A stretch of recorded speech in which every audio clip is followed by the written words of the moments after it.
बहुत समय पहले देवताओं के बीच एक चर्चा हुई।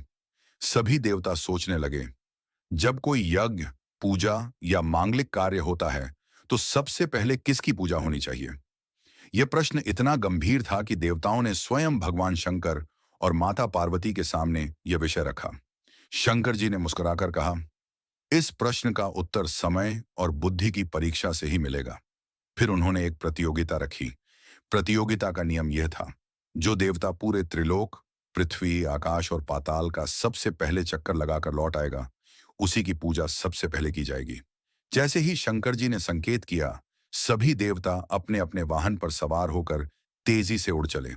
कोई गरुड़ पर बैठा, कोई मोर पर, तो कोई वायु वेग से आगे बढ़ा। परंतु गणेश जी ने चुपचाप अपने छोटे से वाहन मूषक, चूहे की ओर देखा। वे जानते थे कि उनका वाहन इतना तेज नहीं दौड़ सकता। गणेश जी ने कुछ क्षण सोचा और फिर माता पिता, भगवान शंकर और माता पार्वती के चारों ओर 3 बार घूम आए।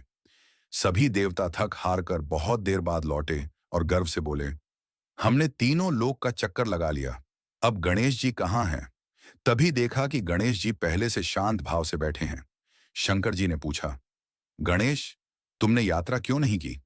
गणेश जी हाथ जोड़कर बोले, पिताजी, माताजी, आप ही मेरे त्रिलोक हैं। आप दोनों के चरणों में ही संपूर्ण ब्रह्मांड का वास है। इसलिए मैंने आपके चारों ओर प्रदक्षिणा करके पूरे जगत का चक्कर पूर्ण कर लिया। सभी देवता गणेश जी की बुद्धि और भक्ति देखकर चकित रह गए। शंकर जी और माता पार्वती ने प्रसन्न होकर घोषणा की, अब से जब भी कोई शुभ कार्य होगा, विवाह, यज्ञ, व्रत या पूजा होगी, सबसे पहले गणेश जी की पूजा की जाएगी। वे ही विघ्नहर्ता और मंगल करता हैं।